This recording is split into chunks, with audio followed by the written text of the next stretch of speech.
Bismillahirrahmanirrahim. Today we are going to teach you about the circuit breaker failure. So this is the ZIV relay. This is the ZIV relay about which we will perform the testing. So you can see this for our current and earth fault protection F1. Now before making video, we will give you about the details of this video. What is circuit breaker failure? Okay, so this video will contain the following features. What is circuit breaker failure? When circuit breaker failure will be activated, so CBF initiate activation and then setting from the ZIV relay. So here we are going to test this function by ZIV relay.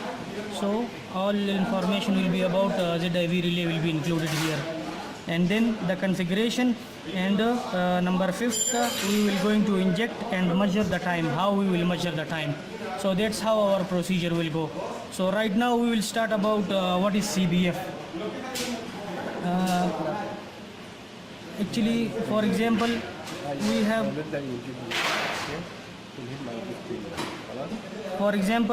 we have a setting.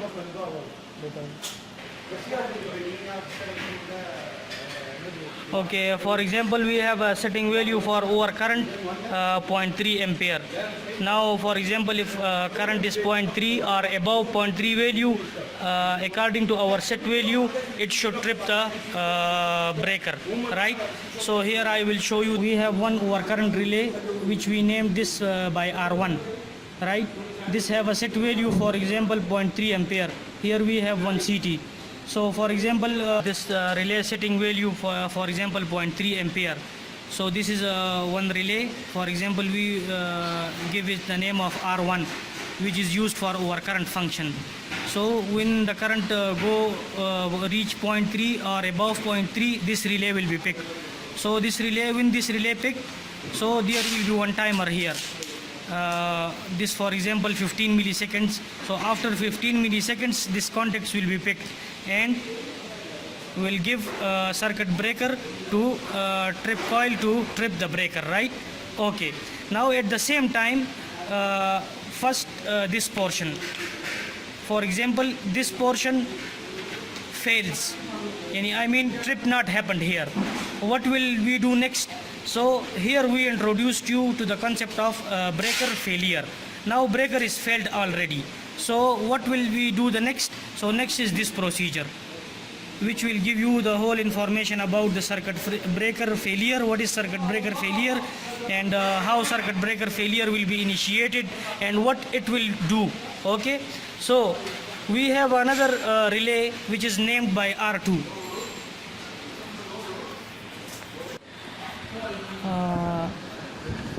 So for example, if this R1 picked and the breaker still not open, so it means a breaker failure. So here we introduce you to the second relay, which is given a name by R2.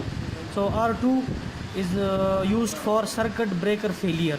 Okay, so at the same time, as I told you, this contact will be picked, and when this contact picked, this timer will start. This timer, for example, T1 is 150 milliseconds. So when this 150 milliseconds reached, so it will give again chance to the same breaker to retrip again. This is called retrip. This is called retrip chance. And at the same time, we have another timer in this R2 relay, which is fit. For example, it depends on setting, but I here as an example give it 180 milliseconds. So means after this time reached, this will start, and after 30 milliseconds, this will give command to trip all breakers related to fault side, right? Anything related to fault, it will give trip command, including bus section. This may be bus section, incomers, outgoing feeders, anything related to this, maybe in the same stream, maybe upstream. So this is the whole concept about the circuit breaker failure. Now few parameters which we want to explain in the same concept, and then we will show you from the setting and measure the time. Right, as I told you, when this relay picked, so this t equal to 15 milliseconds. After this contact will be picked. At the same time, this contact will also be picked. Okay, then this timer will start. When this timer start, it will give the retrip chance again to the same circuit breaker to trip again. Okay, now here the few things which we need to involve in the parallel. We put one another contact for SF6 low. This is the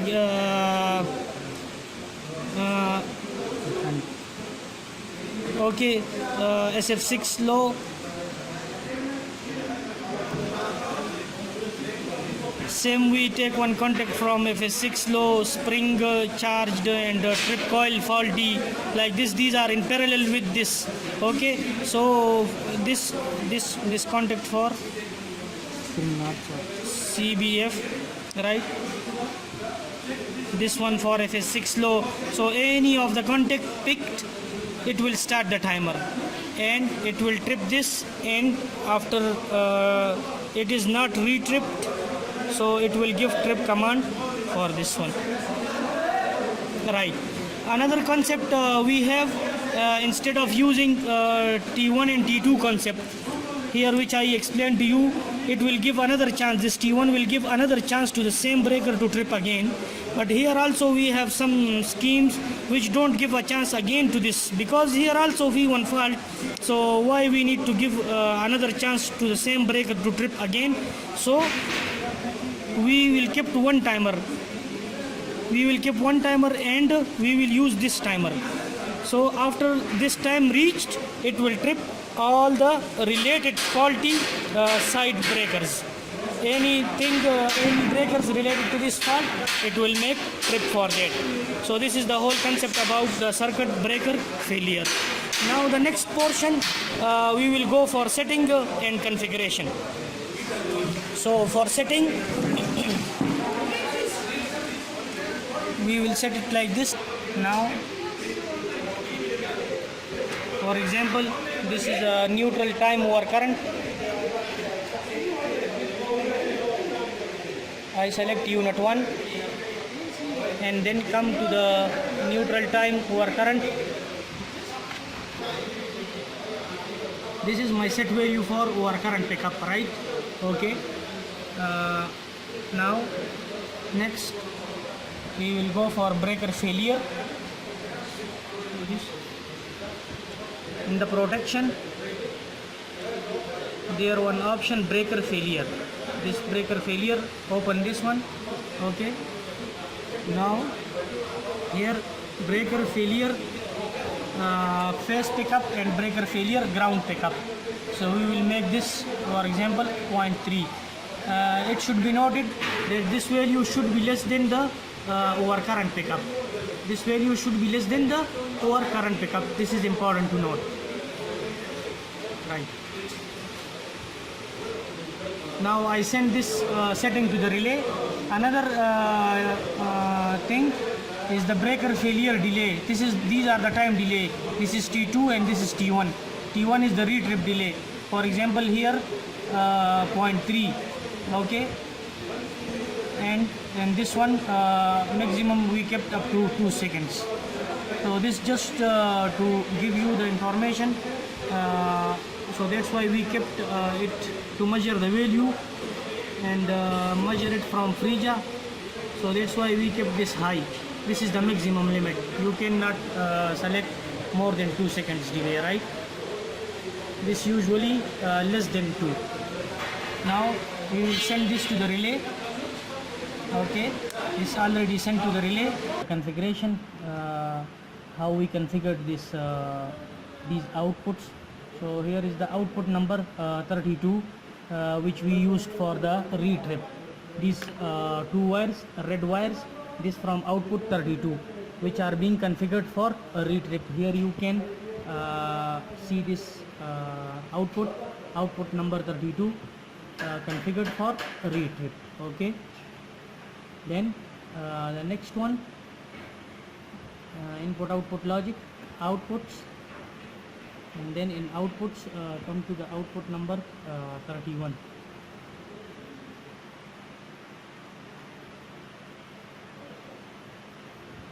Output number 31 here, is output number 31. This is configured for breaker failure activation. So this was the whole concept about the circuit breaker failure concept, and circuit breaker failure activation, settings, configuration, and measurements and injection. Now we will inject. So before injection, I will give you some information about the connection diagram. Right, this is the red, yellow and blue phase for current, which is going to the 22, 24, 26 and 28, which I can show you here in the drawing. 22 red phase, 24 yellow phase, and 26 blue phase, and 28 neutral. So this is going to the relay, ZIV relay. These are the 3 coils which are going to pick the overcurrent and earth fault. Right. After this, these 4 are the related. Now we will use one multimeter for connectivity to show us that overcurrent is picked. So overcurrent pick up, these 2 wires we take from the overcurrent output. The overcurrent output initiated here is 2 and 4. Here this is the contacts of the ZIV relay, TS1 number 2 and 4. So these wire we take from 2 and 4 of TS1, which belongs to F1, E5 and E6. This is the ZIV output for overcurrent and earth fault protection. Right. Now the next, the output which is configured for breaker failure activation, which we will show you from the configuration. Okay, so this will stop the timer from the freezer. So this is the whole concept which we will use now. Now I will not use these 2, and I will show you that time overcurrent, that this overcurrent is enabled now, and by continuity we will know that now there is overcurrent. So overcurrent, it will give trip to the. Now here, as I show you in the setting, my value for overcurrent pickup is 0.5, right? So 0.5, now this value is more than 0.5. When I inject, now you can hear this sound from the multimeter that this contact is picked.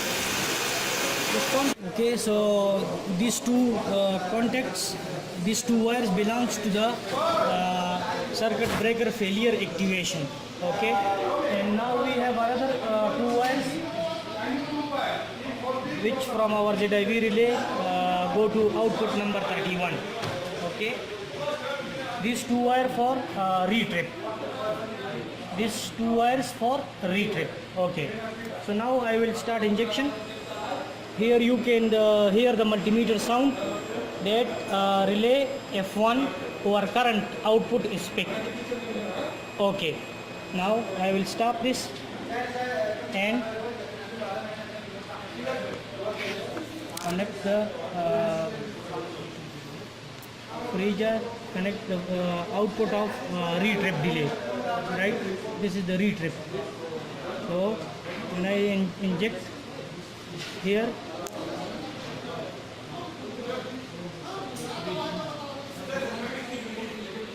here you can see from the setting, this is the retrip which I explained you. This is the T1.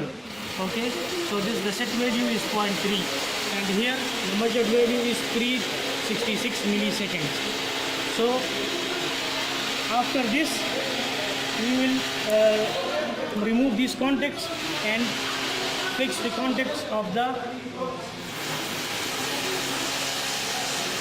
breaker failure activation. So now we remove the breaker, the retrip contacts, and fix the breaker failure activation. Now we will inject again. At the same time you can hear the sound, and after 2.06 seconds this contact is picked. This contact is picked after 2.06 seconds. Now go to the settings here you can see this value, breaker failure delay. Breaker failure delay. The value is set to be 2 seconds. So after 2.06 seconds, this value is picked. So after this time, it will give command, it will initiate command to trip the incomer, bus section, or anything related to the fault. So it will make trip for those all circuit breakers. So this was the whole concept about the circuit breaker failure. Hope that you will understand this clearly.